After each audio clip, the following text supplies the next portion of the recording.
From WCPO 9, it's a new day with your host, Mona Morrow. Well, good afternoon and thanks for joining us.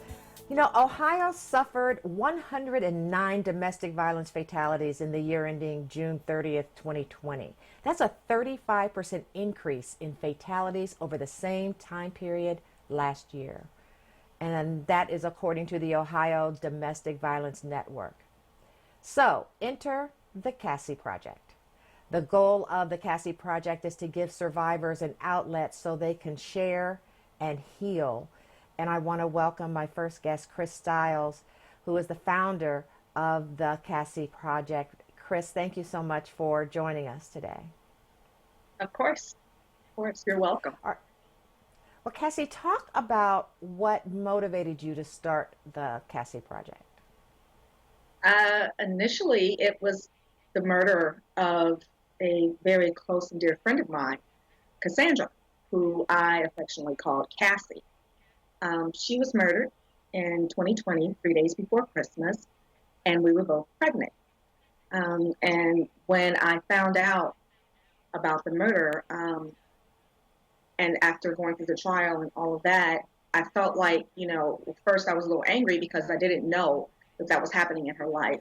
And then I had to remember I had not shared with her what had happened in my life when it came to trauma, sexual abuse, and domestic violence. And I felt like we needed an outlet as survivors, other individuals, women, men like myself who have been through it. We needed a safe outlet where there was no judgment. We didn't have to fear ridicule, and we didn't have someone trying to pick our brain, just needed a safe space to talk. And so I created the KASSIE Project, which I named after Cassandra. And the acronym is Keeping All Survivors Safe, Informed, and Emancipated. And Cassie's name started with a C, but mine started with a K. But the KASSIE Project is KASSIE, and that was my way of kind of uniting us together. You know what, Chris, you are such a brave person, and I've known you for a while now. Would you share your story of survival that really has captured so many people in our community? Yeah. I don't often talk about my story. I usually talk about Cassie's the most. I'm a survivor of childhood rape and molestation, and I am also a survivor of domestic violence as well. And it all started when I was 5, and my stepbrother kind of started that ball rolling when he sodomized and raped me. And after that, it just seemed like I had like this stamp on my forehead that said, if you want to violate somebody, violate me. Because then it went on to another babysitter. And then there was another babysitter when I was 10. And then as I got into my upper teens and graduated from high school, it started again with, just like date rape and things like that. And each time I thought I was doing something different and making the right choice, better choices with who I went out with and things like that. It's like you can't just look at somebody and know that they are going to violate you that way. And then growing up, I was involved in family domestic violence. Was an intimate partner, which at that point created a monster of sorts because as an adult, I was in a relationship where there was some domestic violence present. So I don't know if we kind of want to maybe go into like in details, but for the most part, that is my journey. And those are things I never told Cassie. So, like I said, we would sit on the couch at her place or my place and we would, talk and laugh and drink wine and things, but we never told her those dark secrets. And that's probably because of shame and embarrassment. Mm-hmm. But that's why I created an outlet for us to, for survivors to sit on the couch and feel safe and know that when they speak, that when they're sharing their truth, that there's someone there who's walked in their shoes. And so we're connecting peer survivors with survivors on their journey of healing. So, Chris, you have so much and so many services that you're offering to people who are going through this, and you talk a little bit about how you're helping people through the KASSIE Project. Well, before COVID-19 hit, like I mentioned, we have this big white couch that we take to survivors' safe place of choice. And in that, we are giving them the opportunity to take that control back of the when and the where and the how much they actually share. So we would meet survivors on the Purple People Bridge. We've met survivors on the 50-yard line at Withrow High School. And we've been on Fountain Square, just Joseph Beth Bookstore, wherever survivors feel safest speaking their truths, that's where we meet them at. So that's one aspect. But the thing that really touches my heart, it's near and dear to my heart, is healing through the arts, because I am an actress. I'm a alumni of Wcpo A. And so theater is my background. So we have something called Healing Through the Arts, which was an annual event, which was held at Wcpo A. And it was where survivors of sexual and or domestic abuse who had performing gifts or talents would come together, and we would do like a showcase. So we'd have the couch on the stage. So first they would share on how they use their gifts and talents to heal from their abuse, and then they would perform. So it was like this big talent show by survivors for survivors. And then there's something, our Healing Through the Arts initiative, where we have survivors of abuse. They actually write a script, vignettes of their story. And then, so it's written by survivors, and then survivors of abuse also perform those. And so right now we're doing that virtually. We just hosted one last month, and so we should have another one coming up in January. But we're hosting those virtually and creating those community conversations, which we're also holding, and talking specifically more about how the churches and how the community can provide resources for survivors and more support for survivors. So those are some of the things that we do. Okay, Cassie, what is your message? What do you want people to know from your personal experience and from what you've learned doing the KASSIE Project? First and foremost, you don't have anything to be ashamed of, and you didn't do anything wrong. Your skirt wasn't too short. Hanging out with, your male friends is not the wrong thing to do. And of course, as all survivors always say, you're not alone, because it's the truth. You never know who has been through something. I created this ribbon for survivors of sexual and domestic abuse. And when people like in the grocery store ask me what it's for, and I tell them, they're like, oh my gosh, I'm a survivor. My husband did this or my boyfriend did that. A lot of people connect. So you're not by yourself. And you can contact the KASSIE Project and be a part of a community of survivors who are sharing, healing, and living to move into a healthy life after abuse. And you're not your abuse. That's right. And Cassie, the KASSIE Project has really helped a lot of people, women and men, in this. And as you said, talk about the courage that it takes to come forward. I think for survivors, we actually internalize so much of that abuse because there have been, like, I grew up in a household where what happens in this house stays in this house. And pretty much when I did share about my abuse, it was kind of like, it was your fault. And comments like that keep us from opening up. We feel like even though we went to the people that we trusted, or there are people that we trust, we can't trust them with that because the finger is always pointed back at us. So there's a lot of victim blaming that goes on. And I think it's important that survivors have a safe space where there's no judgment and there's no ridicule. And we are a non-clinical initiative because a lot of us, especially minorities, are like, oh, I'm not going to see a psychiatrist. I don't want to talk to anybody with a degree because all they're going to do is tell me this stuff from the book. And when you go to church, it's kind of like, we'll pray for you or keep praying. And that doesn't keep us from getting a black eye.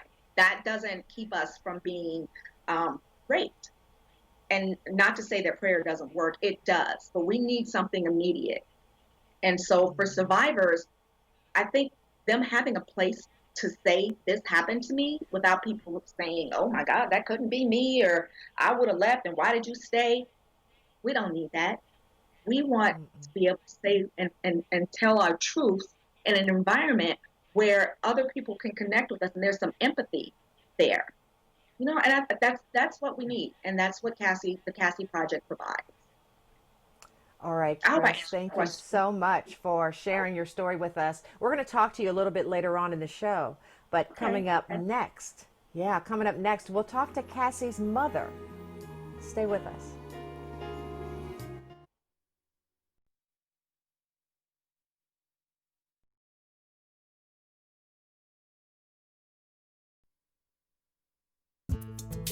From WCPO 9, it's a new day with your host, Mona Morrow. Well, welcome back. Some of you may remember the murder of Cassandra Betts 20 years ago. She was murdered in her car with her 7-year-old in the back seat.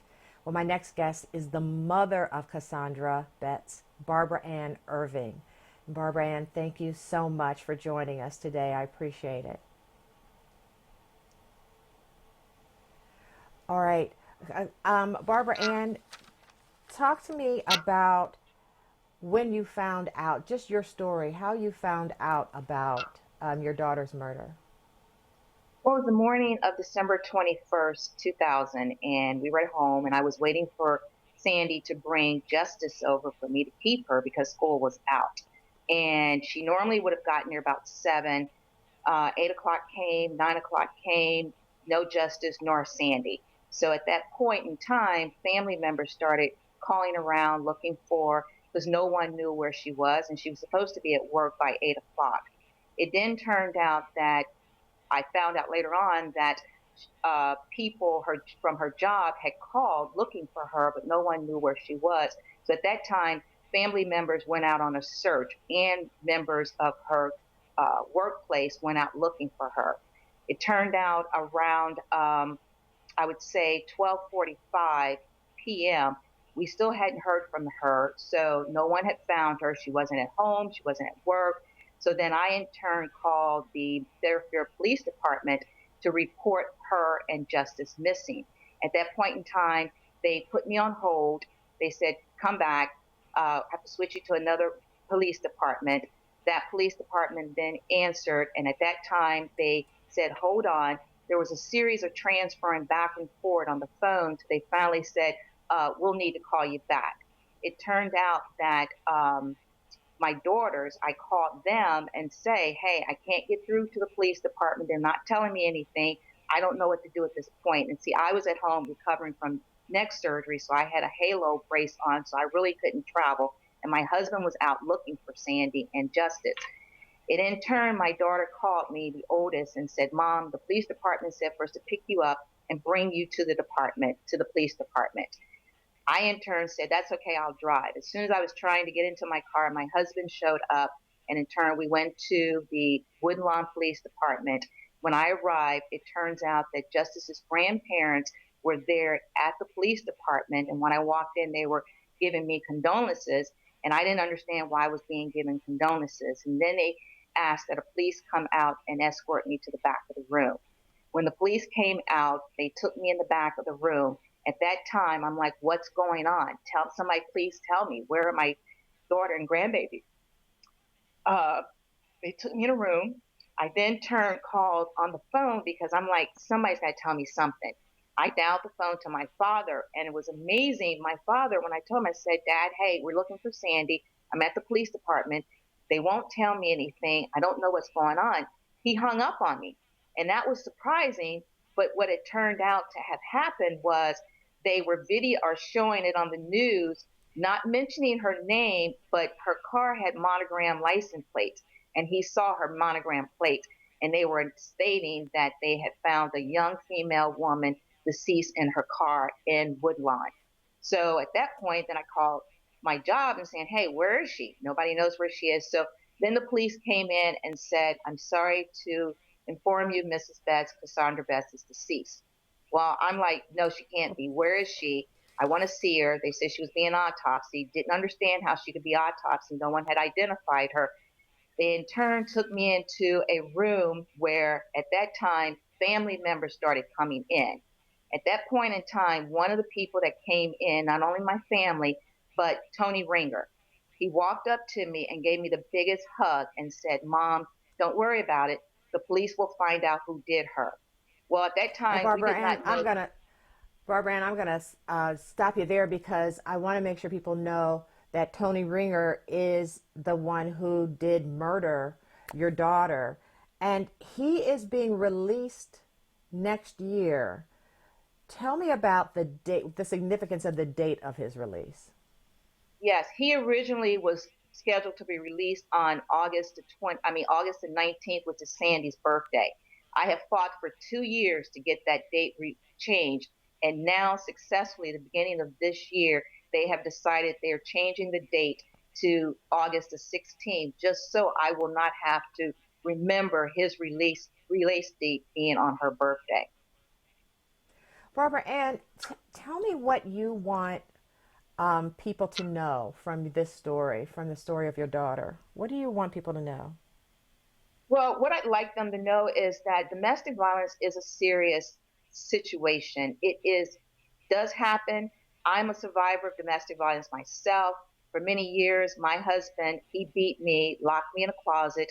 My children fed me food up under the door. And then he finally decided one night he was going to take our lives. I was able to get the children out. And with that, Sandy and my other girls watched me being beat. What I want to say is that also children who are brought up in a home with domestic violence tendencies going on, they do have a tendency to pick up those habits. And for Sandy, I feel she watched all of this. She grew up thinking it was okay. She fell in love with Tony Ringer. And I find that the only crime that Sandy has committed is she loved this man. And she felt that she would stay in the relationship because it would get better. But as you know, Sandy was pregnant by Tony Ringer and they were looking to get married. So what's very hurtful is that Tony not only killed Sandy, but he killed his own child as well. Well, this is a heartbreaking, heart-wrenching story. We're looking at some family videos from back in the day. And you know what? Thank you, Barbara Ann. I appreciate you sharing your story. And it's just heartbreaking. But continue what you're doing. You are still working and talking to people about domestic violence. So thank you so much for that and for sharing your story. And after the break, we will talk to Cassandra's daughter, Justice, who was in the car when she was murdered. We'll be right back.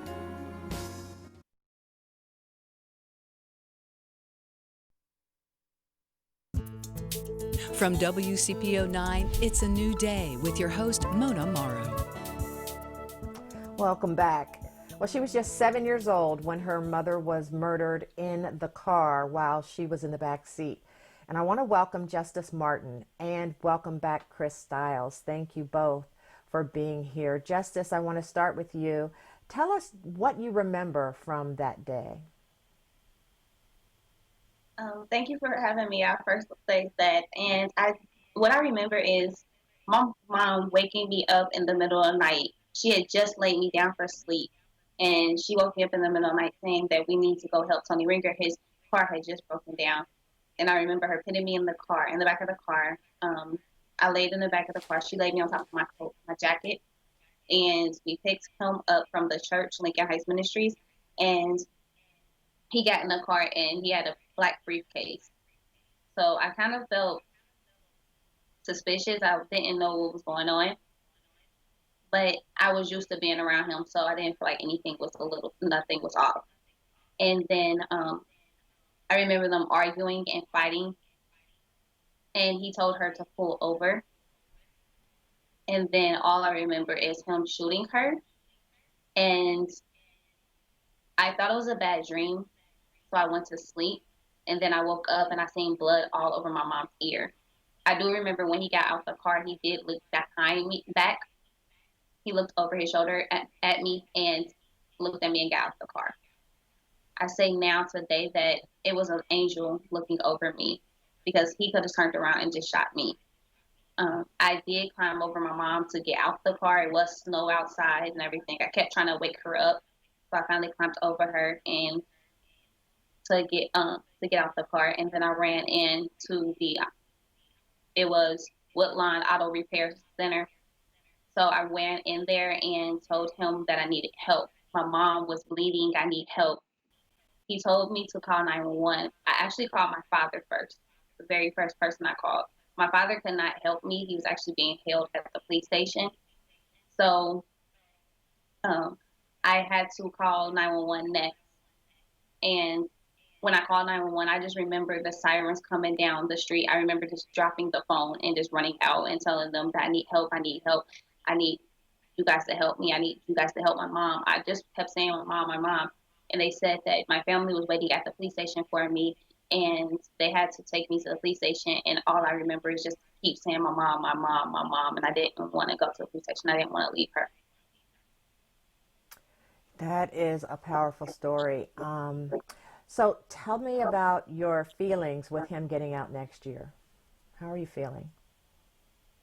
I am feeling upset that he is getting out next year. I do not like that he's getting out next year. I do not want to walk these streets and see him walking down the street. If I see him walking in the store, I will have to leave. It's been times that I've seen people that look like him and I have to leave where I'm at because it hurts. It's scary to me to see him walking in the streets and to be out with him. And then we're looking at video of you all visiting the site where she was murdered.